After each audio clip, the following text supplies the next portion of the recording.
She's built close to 2 decades of a career in HR and is passionate about bringing the best out of people.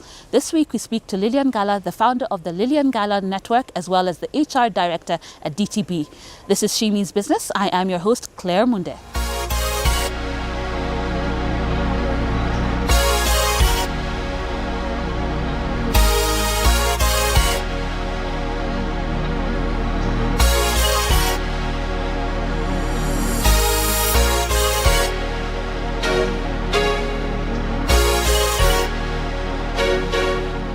Hi Lillian. Hi. How are you? I'm all right, Claire. Welcome to She Means Business.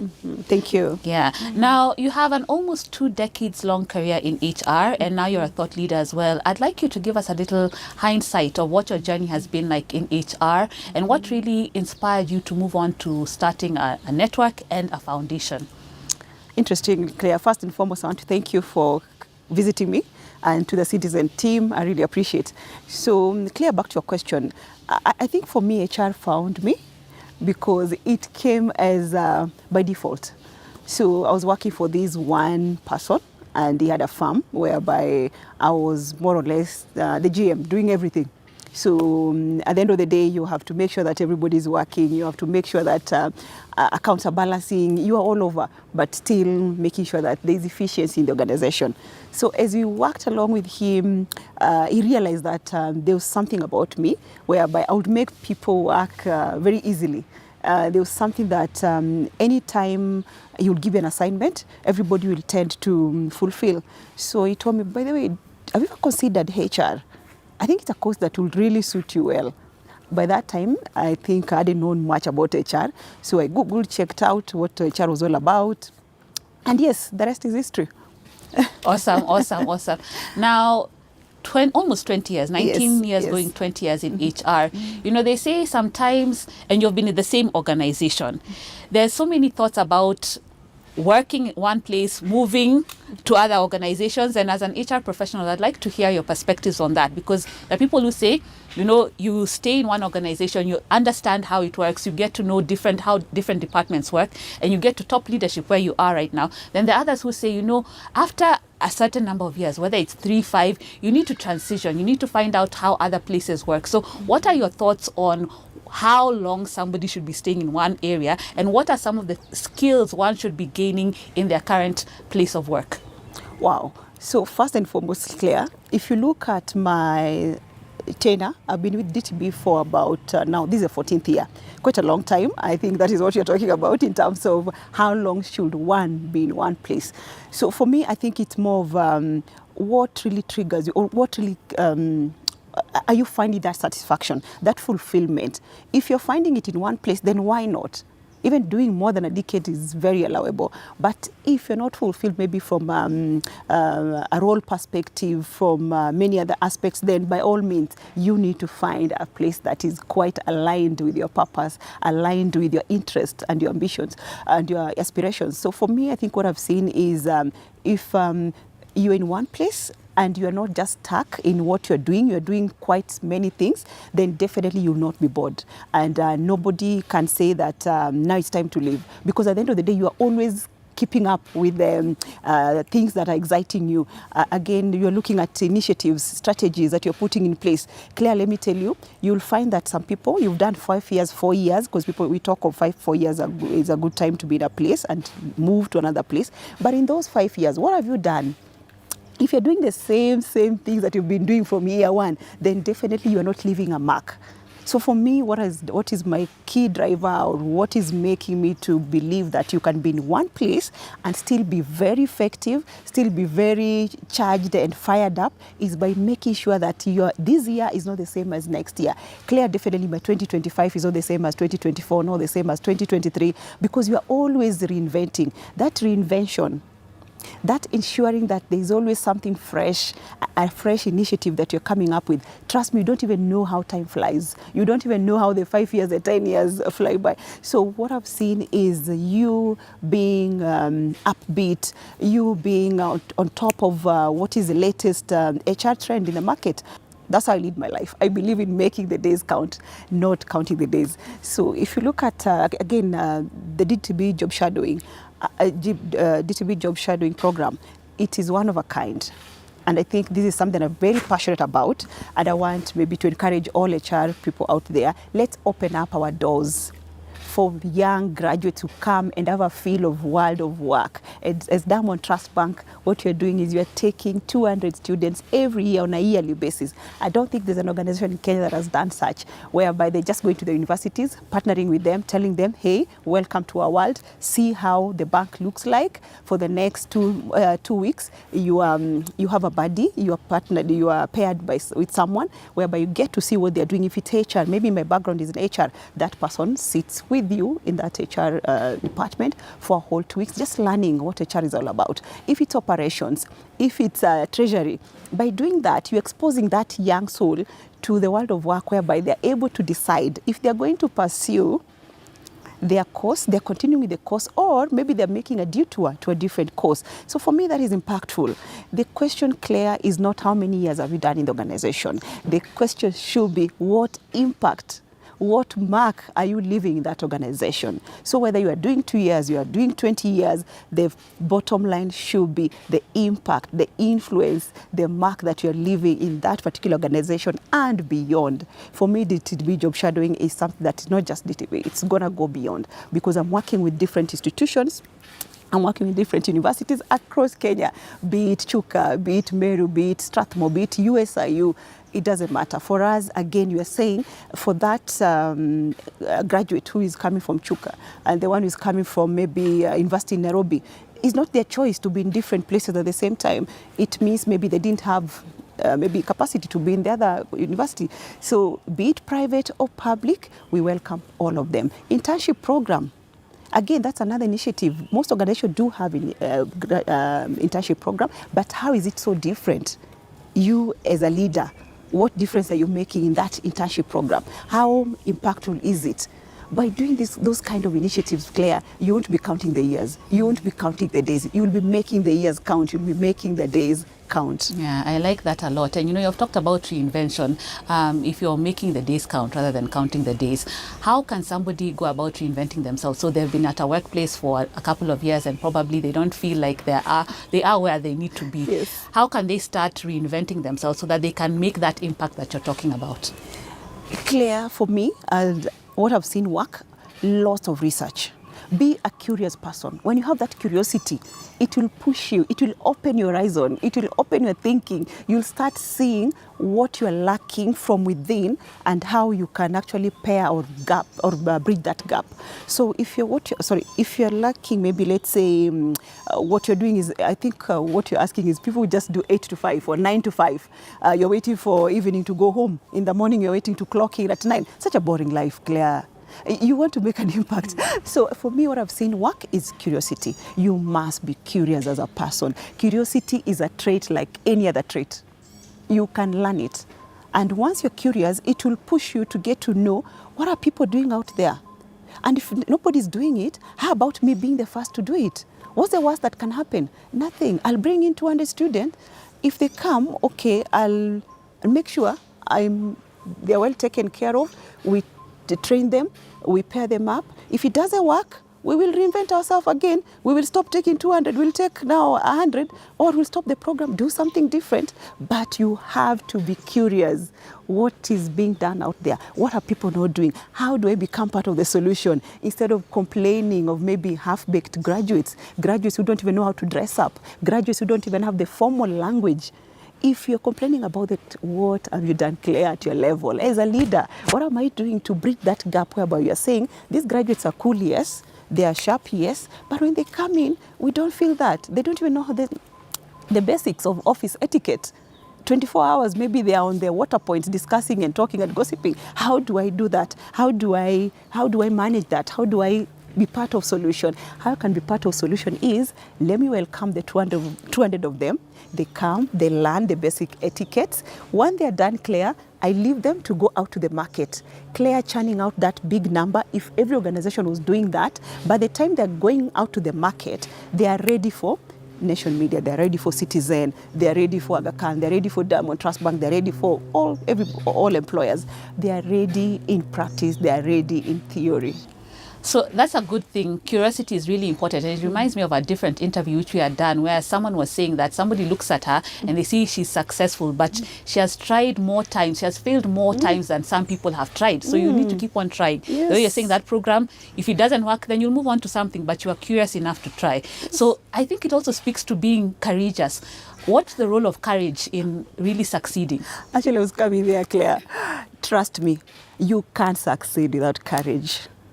Courage is what will fuel you. Courage fuels you. Courage pushes you to just say, you know what, I can do it. You know what, I'll be the first to do it. It will fly. It will work. If it doesn't work, well and good. We will do it differently. So clear courage is quite important. And as leaders, you are still talking about how to reinvent yourself. Remember that question? How to reinvent yourself so that the 14 years doesn't feel like 14 and you're always fresh and you're always looking forward to go to, I always look forward to go to my bank every single morning. The 14 years won't feel like it because you're courageous enough to continue putting in initiatives, strategies that are always fresh. And by doing that, that can only happen if you're courageous enough to do it. If you're curious enough to know this is not working, this is what people are doing, this is what I need to do in the industry, this is not, or maybe this is what people are doing. So out of that, courage, curiosity, very important. And then clear part of the reinvention, and how to continue maybe doing even more than 2 decades in an organization. Clear, another one that comes to mind, content. Clear, you can't thrive without content. Know your space, know your craft, love your craft, know it inside out. To an extent, you become a walking syllabus, a walking encyclopedia. That is where now you talk of reinventing yourself, because there's something that you carry that you can always just play around with. You're able to just say, okay, Employment Act, this is what it is. This is what we need to do. How do I impact the academia world? Why am I just closed in the DTB setup? How about partnering with the academia world so that by the time these graduates are coming in, they're ready for the market, and not just ready for DTB, but for the job market. Like I said, for me, impact is beyond the organization. Let's start thinking impact that goes beyond citizen. Impact that can actually go beyond RMS. Yeah, I like that. So that issue of content and personal development, you said it should go beyond where you are right now. And I'd like us to speak a little bit more on that. You know, you're big on personal development, on building your own personal brand and so on and so forth. And I was in a conversation one time, and you were there as well, where Wale Akinyemi, he was talking about, you know, when you talk to Lillian, you may not necessarily know she's even in DTB because her personal brand comes out even stronger. We look at you, we see the thought leadership and things like that. So talk to us about people building their own personal brand and investing in themselves so that when we think of what you do, we're not just thinking about an organization, but you're broader than that. You have more to give. Excellent. Good question, Claire. I think for me, personal branding is more of you becoming you first. Because at the end of the day, Claire, what we know about you is what we see. It's not what you're thinking, it's what you see, what you're able to contribute. What you're seeing today is your personal brand. Whether good or bad, that's what we know. What you know to yourself, you keep it to yourself. So if the world does not know it, then we'll never get to know it. So for me, what has worked is the fact that the courage, you are able to say, yes, I will step up, I will show up, I will do it. And the more you keep doing what you're doing, you become credible. Credibility and personal brand, they go hand in hand. People don't buy people who are not credible. So how do you build credibility? It's by showing up frequently, by being consistent in what you're doing. You can't preach water and take wine. So for me, credibility is quite important. Who are you, Claire? The moment you define that, then you keep at it. I don't say today, I feel like doing this, and then tomorrow you're not doing it. It means then you're not credible. And that's how you start losing your brand. And a brand is just built on consistency. You have to be intentional. You have to, again, I keep telling people, if you're to remove citizen from you, if you're to remove RMS from you, who is Claire? So leaders, if you're to remove DTB or my foundation or my the network out of me, who am I? So going beyond that, what do you stand for? What are your values? When people think of Claire, what do they think?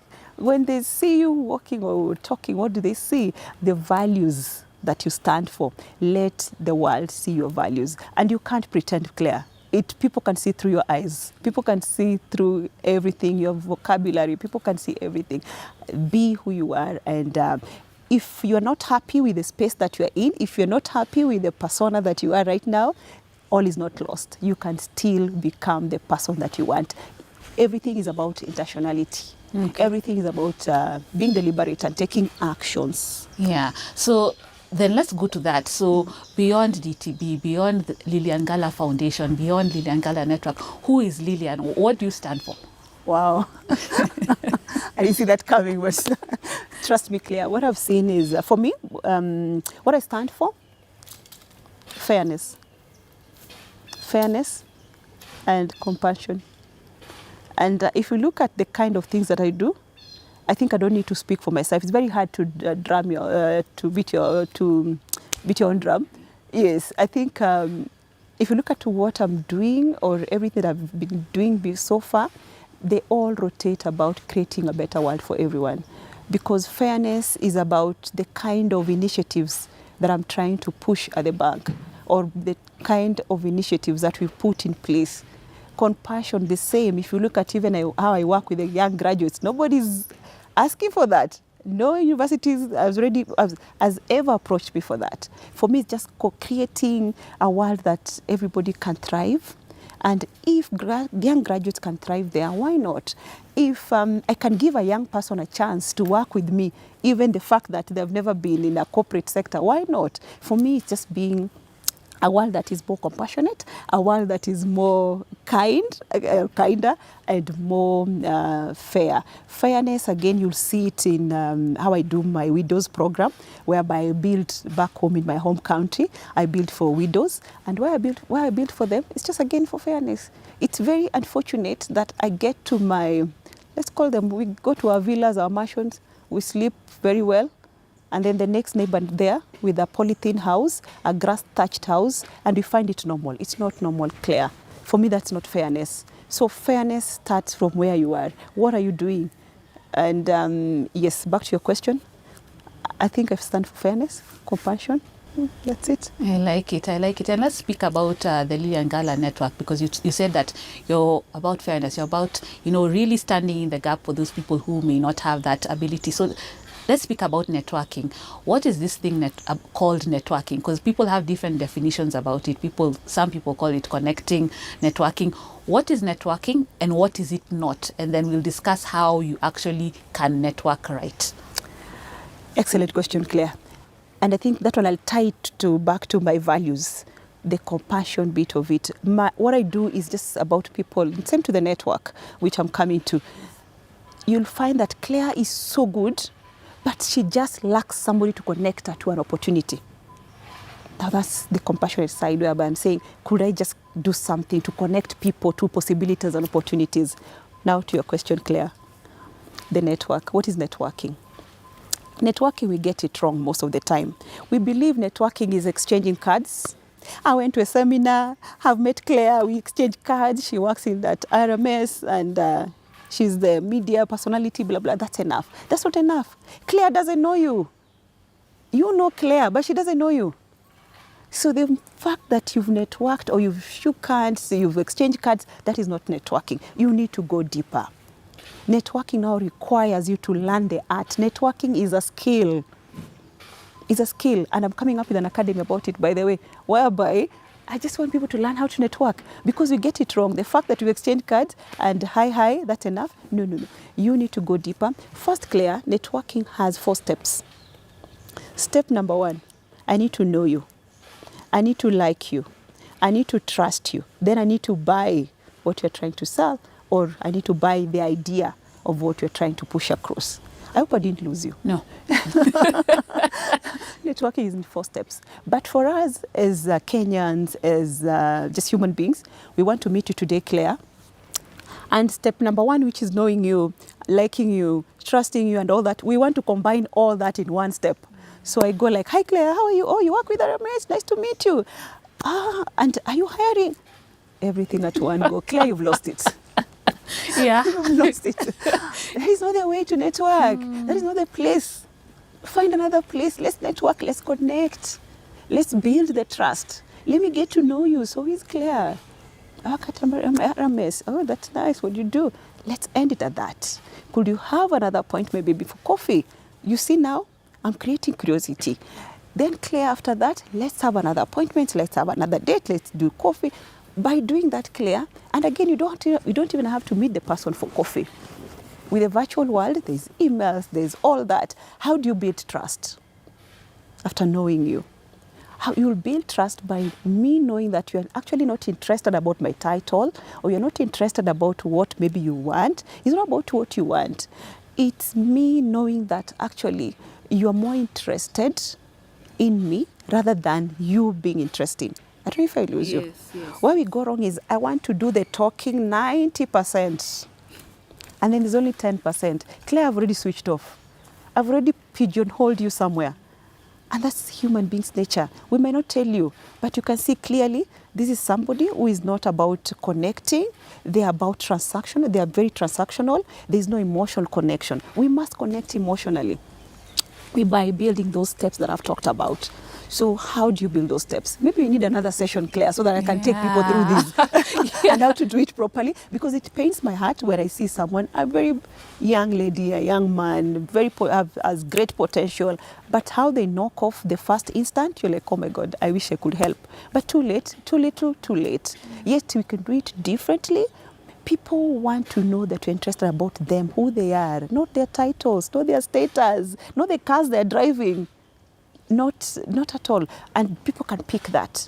If you're just saying hi to me while you're looking at my shoulders to see who else is the biggest or the big shot in the room to say hi, I want you to connect with me inside my eyes.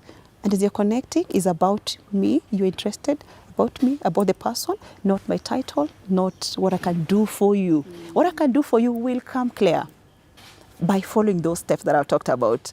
The doing will come definitely, because now I'll be able to buy into what you're trying to tell me after I've developed the trust, I've known you. Then we're in a different level. Then also I keep telling people, you need to add value. What is your value? What are you bringing to the table apart from job seeking? Apart from my sister is looking for work at TB and all that. What else are you bringing to the table apart from those kind of conversations? So that is the thing. People need to also sharpen their values. People need to identify their values. Do you even know what are your values? And Claire, let me tell you, there's no one who doesn't have something great about them.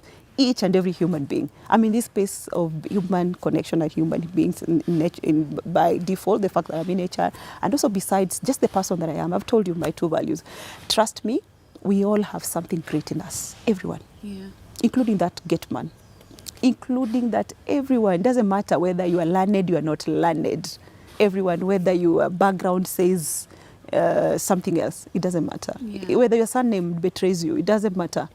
Everybody has something they can offer. Identify that, Claire. Once you know it, sharpen it, nurture it, and that is what you're bringing to the table. As you're networking, that is what becomes your tool. Yeah, I like that. So you have to know somebody, you have to like them, you have to trust them, and then you can buy into whatever they're saying. But then I want you to speak to those people, like the person who you say they come and I'm looking for a job. Maybe that person is looking at it from, okay, I've just met Lillian today, but who knows if I'll ever meet her again. So I might as well just say what I need today. She might never get to know me to the point that she trusts me and buys into what I'm saying. So what do you say to that person who is like, yes, I have this value to offer, but I may never see Lillian again. So I'm in a Lillian Ngala network event, and who knows, I won't walk by her next time. So I need to say everything to bombard her with all the it's information. now or never. Trust me, Claire, the fact that you've had a chance to meet that particular leader, to meet that particular person that you've always wanted to meet, maybe CEO, name it, the person that you've met, that you are really interested in knowing them better or getting to have a connection with them. You can't bombard them with information on the spot or on the same day. It doesn't work like that, Claire. Like I've told you, I think it's still just, you will still miss the point. What you do, that opportunity that you've been accorded, the fact that you even shook hands, the fact that they're even able to give you their 2 seconds, have something called elevator pitch. So who is Claire? Oh, hi. Who is Claire? Just tell us one statement about you that can make them develop that interest. And then show them that is about them. And I keep telling people, even the small talk, you can develop the art of knowing how to do the small talk. You don't have, the small talk doesn't have to sound small the way it is small. Because when you say small, people think it's small. It's not small. It's just to crack, it's an icebreaker. But how do you ice break with a CEO? Those are the things that we need to learn as Kenyans, as people who are really progressive, people who are really happy or interested in learning the human connection, the small talk, the elevator pitch. Once you've learned the art of these two, then Claire, let me tell you, it's easier for that person now to tell you, I wouldn't mind meeting in my office. How about Wednesday? Come to my office. Let's have this conversation. Let me get to know about what you're doing during your... when you're doing these shoots, I would love to be part of it. Let me have this conversation. But it's because how you manage that 5 seconds that he gave you, that few minutes that you shared with them. Don't show them, don't get the window and just talk about you. Share with them, get the small talk. Get to know who they are. Yes, I know he's the CEO of maybe, let's say, DTB, but go further. So, hi, Nasim, nice meeting you. I've always read about you in the media. Today I get to meet you. And I like just small talk actually even allows you, if it's a lady, there's nothing wrong by telling the lady, you like how she puts herself together in terms of how a suit looks like. That's a small talk, but very powerful. It means you're interested. You can see me. You are appreciating who I am. Yeah. So small, yes, doesn't have to be small, but something very, still speak to the person, but you're relating with them at that level. Don't tell me about job searching when you meet me, please. There are better things we can talk about. Talk to me about us having another conversation. Let me know the things, like I think I've just been recognized as one of the influential women in the country, 50 of us. I think that happened yesterday. So if you're really in sync, or rather you're my follower, those are things you would have picked by now. I like that. So really focus on the other person, get to know them a little bit more. And I want us to narrow in a little bit more on that. I'm focusing on it because there's somebody who might be helped by this conversation. So you talked about that elevator pitch as I meet you and I'm just telling you a little bit about myself, not asking about for the job or whatever. So what does a good elevator pitch look like? Because there are also people who say elevator pitches can look salesy, like I'm this person, I do this. So how do you make it natural and you're not trying to push some product or service on somebody and you're just saying this is what I am, and you'll actually evoke interest in that person wanting to know you better? Excellent. So Claire, first and foremost, you don't have to sound salesy like you put it. You don't have to sound desperate. Elevator pitch actually should just be something that is talking about you, whereby you can just say, my name is Lillian. Maybe you can mention where you work, and you can say, maybe let's say, I'm passionate about employees development, and that's what I do for the bank. That's my 9 to 5. What about you? Imagine I'm just passionate about employees. So it's you who will ask me, okay, so you're passionate to what level? I'm HR director. You see, my title didn't come first. Yes. It's about who I am before my title. Or I can say I build homes for widows. I give them decent homes. Already you can see my building part of it. I'm not saying I'm philanthropic and all that. So let's leave this issue of titles, ranks. Yeah. The ranks and the titles will come. That person will be interested about you. Just knowing that you're passionate in developing employees, you're passionate about, creating a compassionate world around people in the organizations. In the organization, trust me, that person will want to know, oh, so what do you do exactly about that? You've already created curiosity. You've already created the desire. So I work for maybe an insurance firm. Maybe you ensure that clients are happy. So you're not saying you're a customer service head or you're a customer service director. No. Did I sound desperate? No. Actually, I sound so charged when you say you just ensure that your clients are happy. I would want to know, what about me? You can make me happy as well. This is a good company. I want to come there. So this is my card. How about you calling me so that you can also tell me more about these insurance products that you sell? Yeah. Did I sound salesy? No. Because it's about me making my clients happy. That's it. And I've already triggered a desire in you. You want to be happy as well, Claire. Trust me. Yes, indeed. I like so that. I'm sure you'll be like, oh, if I'm going to be a happy client under him, in fact, you'll be the one chasing me their card, Claire. Yeah. Yeah, I like that. So elevator pitch is about what you can do, what you can offer. Where we go wrong is about titles, about ranks. And then what's next for me, what's in it for me. Guys, it's not about what's in it for me. It's normally how can you make a difference. Yeah, I like that. Now let's talk a little bit about the foundation. You know, you said you stand for fairness and for compassion. I want you to tell us what really prompted you. You've spoken about it, but I want you to delve a little bit further. What prompted you to focus on widows and building homes for widows? Of course, it's a noble cause, but is there something in your life that triggered you to be really passionate about helping widows have dignity? Good question, Claire. Yes, very much, Claire. First and foremost, Claire, I think when people see me like this, they imagine you just woke up one day and, you are in heels and you're in suits. Not at all, Claire.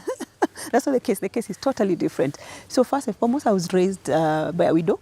My dad passed on when we were in high school. And for me, that is why I'm so passionate about widows. Let's begin with that.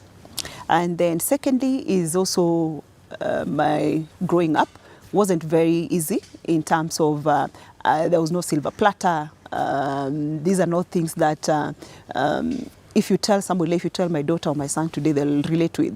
I think I remember when my dad passed on, we were in Nairobi here and in Eastlands. So when my dad passed on, we were taken back home because again, my mom could not fend for the four of us. We are four siblings. My mom could not fend for us, and therefore we moved from Nairobi now back to upcountry. Upcountry, we didn't have a home. What we had was a shelter. So shelter here was basically grass thatched and the mud being the walls. So Claire, trust me, when the rains will be there, you'll really feel the rains. When it was cold, you really feel the cold. So for me, my desire or my quest is that no child should go through that, or no woman should go through that kind of pain or kind of humiliation or kind of status. I think where every human being deserves a fair place, deserves a decent place. Because also, let me tell you, what happens is you'll find that even the confidence of those kids can be impacted negatively because you feel like you're not good enough. And some kids might actually, because of DNA, we have those DNAs and all that come to play. For me, I think I was lucky in my siblings. We didn't really suffer from confidence and all that, but it impacts on some kids. I've seen that, especially after when you go to do a home, you find that in that home, you even find kids who are disabled in terms of maybe the hearing issues, they have eyesight issues, malnutrition. Eyesight, there is something to do with poverty that if it's not addressed, trust me, it can lead to all that. It's only that some people are lucky, they don't go through all that. But again, what I want to say is for me, the widows, the passion that I have for widows is what I saw my mom going through. There's a lot of stigmatization. People see you and they see poverty. People see you, the woman, the widow, and they see like you're here to just beg. And I remember my mom would go there's a school, and I still really, really hold that school dearly in my heart. That is Our Lady of Aurora in Homa Bay County. That school gave my mom some contract, and my mom was a fundi. Those days we used to call them fundi. The fashion designers, I think that is a nice name nowadays that they've acquired. But the fundi is now the tailor. So she would go to that school, make uniform of all the students, and that is how now she was able to continue paying our fees. She was able now to put food on the table. But what I want to say is it wasn't easy, because even with that small amount that she'll get from that school, it will still not give us that lifestyle that we would admire. And even the house, we ended up just being in that home until the time I started working, and then I went back and built for her, and the rest is history. What I can tell the world is that at times, let us not forget where we've come from. Let us go back and say, what difference can I make? What impact can I make? For me, that is a driving force. And that's why I will never turn my back on the widows. I know their pain. I've not been widowed, but I know their pain. Seeing my mom, what she went through, putting the food on the table, making sure that in as much as the rains are here, she will even look for polythene just to make sure that we are covered. Yeah, those things are there. And I think my videos are all over when I'm doing my homes, when I'm building for the mamas. Trust me, those homes are real, and you can see when they're shedding tears the moment you give them those houses. So my challenge to leaders who are there, let's not forget our roots. Let's do what you can to make a difference in this planet. The life that we lead is so transient, it's so short. We can make a difference with the short time that we still have, so that when we are no more, what legacy have we left behind? What lives and how many lives have we touched? How many people have we inspired? How many kids can actually look up to us and say, yes, she came to my home, she built this home for my mother, we now have a roof over our heads, she's taken me to school, I'm now also pursuing my doctorate or pursuing my degree or whichever field it is with your name or just because of you. Let's think deeper. Let's go beyond our ranks and titles. And now that we're on the topic of family and children, you've had quite an illustrious career, and it can be demanding. By the time you're reaching director level and you're trying to build yourself and you have many other things going on, there's that aspect of balancing, or some people call it harmony. How did you go about, especially during those earlier years when you're raising children, how did you go about balancing or getting really a good mix of making sure that your family life is not suffering, as well as your own career life? First and foremost, Claire, there's nothing like work-life balance. It's not achievable. It's not achievable. It's not doable. Not in this day and age. What is there is work-life integration.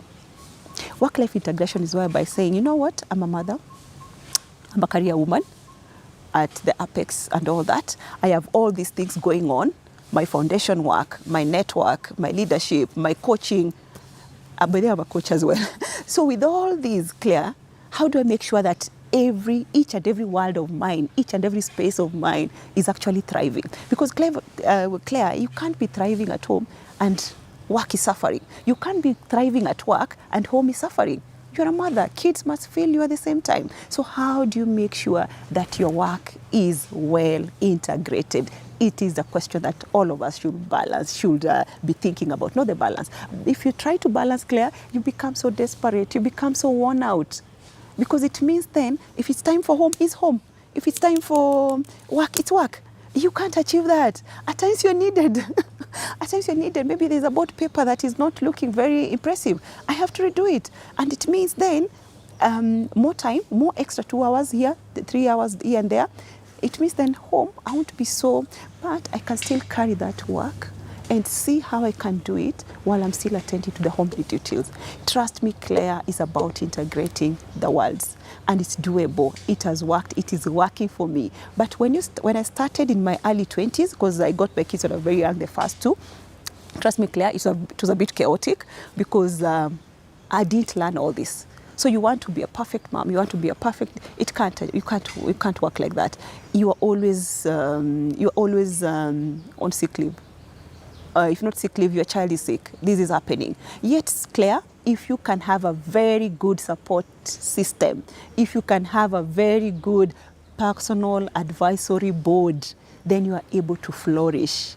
So how you can achieve that, Claire, is just making sure that your support system is in place, whereby there's someone I can tell them, today I'm running late from work, please get my daughter, get my son, please drop them here, maybe at work, I'll go with them, or drop them at home. Those kind of things, Claire. Do you have people like that in your life? Support system is very important for you to be a career woman who can really, really thrive and enjoy what you're doing. So support system is important. Personal advisory board, again, who are the people that are around you? Show me your friends, I'll tell you who you are in the next 5 years. I can tell you, Claire, the people around you. Do you have a team whereby you have personal advisory board? These are the people who can speak your name even on your behalf when in the rooms that you are not there, Claire. These are the sponsors, the people who can mention your name in the organization. These are your mentors. Who are your mentors, Claire? Do you have one? Do you need to get? Those are the questions that we need to address inwardly, Claire. Even at our levels, Claire, everybody should have a coach, everybody should have a mentor, everyone should have a sponsor. There are some rooms that you'll never enter, Claire, but your name can be spoken. Who are you networking with? Who are you connecting with? Can they say good words about you? So by doing that, Claire, you'll find yourself, in as much as you're bogged down, you have kids, all this, you won't feel the weight. because all these people are here to support you. They can tell you, Lillian, you're neglecting your home, please check on, because they mean well. Your personal advisory board is very important, and the earlier we get those people around us, the better. Let's not wait until you're in the mid of your career, at the apex of your career, then you start looking for them. It will be too late, too little. You start nurturing these people, they walk along with you at the early stages, because when they hold your hands at the earlier stages in your younger days, what will happen is you tend to rise very, very fast, because they show you the loopholes, the mistakes that you did. I'll talk to someone, I'll tell them, these are mistakes that I did in my 20s, don't do them. Now when I'm mentoring you, when I'm coaching you, those are the conversations that you'll have. But because I'm in your personal advisory board. But if you don't have in your board, then it's difficult for you to get to know. If you're waiting for sunrise, sunset, then definitely your life also automatically becomes sunrise, sunset. Oh my goodness, yeah, I like that personal advisory board. And I remember someone was once saying that, you know, are you the emergency contact of somebody who you cannot even call? So how do you go about putting together that personal advisory board? So maybe somebody's listening right now and they're like, yeah, I think I need that, and I haven't yet put it together. So how do you take the audit? How do you start nurturing that? You just said it, Claire. That audit aspect. You need to audit the circle of friends that you're keeping right now. You need to audit the circle of, maybe you have colleagues, you have people in your church, you have people you call friends, you have so forth and so many people around you. The time to just make sure that you need to make sure that there's, who are they? Can they come forth for you? And do they add value to begin with? Are they people you're proud of?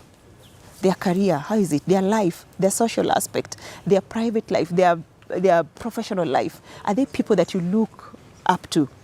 If not, Claire, time to do what? Time to disintegrate, but in a very respectful manner. And Claire, if you want to rise, not everybody will rise with you. That's also a very difficult truth, but we need to embrace that. As you go along, as you make that deliberate decision, that it's time for me to move up, Claire, you'll have to relinquish some friendships, some circles.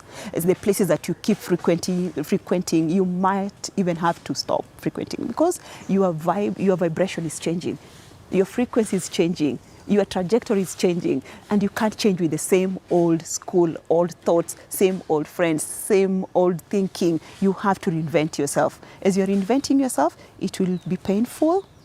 It will be discomfortable. It will be a bit of discomfort. There'll be a bit of discomfort, but it has to be done. Yeah, I like so first and foremost is auditing. Who are you spending the most of the time with? If you're spending most of the time with people who are just whining, negativity, they'll never see anything that is good in life. This glass is always half empty. For heaven's sake, this glass is half full. It's not half empty. So if you have such people in your life, trust me, they'll drag you down. They will mislead you. At times, by the way, Claire, they don't mislead you because they want to mislead you, but they don't even know they're misleading you. And equally, because you're also blinded, you're also misled. You even end up throwing a very, very beautiful chance out of just being blinded and always listening to the negativity. While Claire, if you had good people around you in your personal advisory board, the PAB around you, the good people around you, Claire, those who mean the best, those who can see that this glass, Claire, yes, it is half, but half full, not half empty, Claire, they would have brought the best out of you, but not to bring the worst out of you. Yeah. So even the people that you keep, who are you spending most of your time with? Ask that question. And then once you have that answer, you'll start seeing your life now changing, Claire. Yeah, I like that. And let's talk a little bit about imposter syndrome, because as you said, sometimes change is painful, yeah? There are some people that you'll need to just leave if you want to go to the next level. But sometimes when you get to that next level, you yourself are sabotaging yourself. Yes. You yourself are not even seeing that you're worthy of being there. So speak about imposter syndrome, because there are different aspects and thoughts about it. There are people who say there's no such thing. There are others who say that, yes, it can really be a crippling thing. So what are your thoughts on that, and women specifically? Claire, imposter syndrome is something that must be addressed, and you have to address it yourself. Nobody will address it for you. When you think you're not good enough, Claire, you're not good enough. Simple as that. When you think you're good, you're the best, you are excellent, Claire, you are. Simple as that. So Imposter syndrome is something that people struggle with, even at the apex level, by the way. It's not something like you can say you're totally done with it. I used to suffer from it in my 20s, in my 30s, in my 40s. Not at all, Claire. It will still keep coming. It creeps up once in a while. And you ask yourself, oops, that is a big assignment. Will I do it? That is imposter syndrome. Just that particular question in your head. But the difference is clear. The fact that you're able to say, slow down, little voice, slow down. I am the best. We'll do it. Yes, that promotion, I deserve it. I'm going to go for it because my work is this good. I've put in the work. I've put in the hours. Clear imposter syndrome is, you can address it, but you have to address it from within. It will keep coming. I'll not sit here and tell you that people don't doubt yourself. Self-doubt will always come once in a while. You just feel like that platform is, if you don't have those questions once in a while in your head, the little voices, then you're not really ambitious. Then you are not getting to the big platforms that you ought to be in. So that big platform is important because it challenges you. It challenges you to an extent you want to ask yourself, wow, that was huge. And then you pat yourself on the back and say, I did it. You've addressed the imposter syndrome by just silencing that little voice that will always come in your head. For me to sit here and say that you'll never get it, you get it. Especially when you go from one platform to another platform. Yeah. And that platform, those spaces, if they're big enough, definitely they will make you a bit uncomfortable. Yeah, I like that. If your dreams don't scare you, then you need to change your dreams. They're not God-sized they're dreams. Just comfort They're zone. comfort zone. Yeah, I like that. So you really need to change that. Now I want us to switch gears and know a little bit more about you beside your work. Now I'd like to know what is your current read? What are you currently reading? My current read right now that I would recommend to all the leaders is one book, and this book is Sleep Revolution by Arianna Huffington. Arianna Huffington speaks. Arianna Huffington, actually, the RR is kind of confusing right now. So Arianna Huffington, what she talks about is basically just embracing a good night's sleep. Because when you're well rested, Claire, you tend to be at your best. When you are well rested, Claire, you tend to have your emotions in check. You tend to be at your best as a leader, and not just as a leader, as a human being. You tend to be at your best when you are well rested. Ladies and gentlemen, we need to rest well, embrace a good night's sleep. And even when you are not able to get a good night's sleep, try and get a nap during the day. Claire, what stops you from just going to your car? Close your eyes for 30 minutes, power nap. Claire, you tend to be more effective. I love the read. I think it's a book that I don't want to put down right now. Yeah. So how many hours of sleep do you get myself? Every night? Yeah. Good question. Claire, there's a reason why I bought that book. I'm struggling to get to 8. Right now I'm still working with 6, but I'm really struggling to get to 8. The moment I get to 8, I'm home and dry. Yeah, because I think that sleep revolution is very important because there's this thing, and I'm reading the ruthless elimination of hurry. We're in a revolution where the less sleep you get, the more productive you seem to be. So someone is proudly saying, I'm running on 4 hours, and it's supposed to be something to be proud about because that means you're productive. That means you're doing things. But yeah, we need the sleep. Yeah? I don't think that can be achievable, or that is normal, because let me tell you, your body will just shut down. Your body will just tell you no. Even your emotions, you can tell when they're not in check. It means you're not well rested. Why are people just becoming too restless? People are making hasty decisions that are not even making sense from both sectors. It means people are not well rested. You go to sleep and you're always thinking about paper. You're always thinking, oh my God, I need to wake up. I need to do that. There's some deliverables, targets, numbers. We can't continue like that, guys. I think when we embrace a good night's sleep, when you embrace resting properly, then you are able to become more effective the following morning. You are able now to think with clarity because your mind is rested. When your mind is rested, Claire, you make good, solid decisions. You are never in a hurry to make decisions that can bring the bank down. Yeah. Or bank down. Or any company down for that. I work in a bank, so definitely the bank is the only one that can come to mind. Now, let's talk about music. What kind of music do you listen to? Wow, do you see that coming? The music I listen to? Claire, I have two type of music in mind and very quite apart. One is rumba and the other one is South African beats. That is amapiano. I know they are two different worlds, Yeah. but how I coordinate the two, please don't ask me today, for another day. Eclectic selection there. Now, what do you do for fun? What do I do for fun? Oh, amazing. So Claire, I'm very interesting when it comes to that question. Very, very interesting question as well. One, what I do for fun.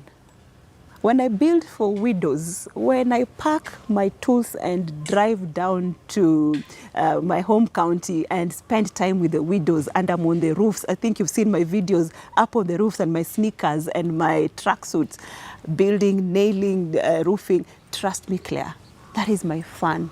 That is a moment that I look and I'm saying, you know what, God, how about you extending this Saturday to be 2 Saturdays or 2 Sundays to be this Sunday to be 2 Sundays so that I can do another home and another home. Are we together, Claire? Yeah. That is my fun.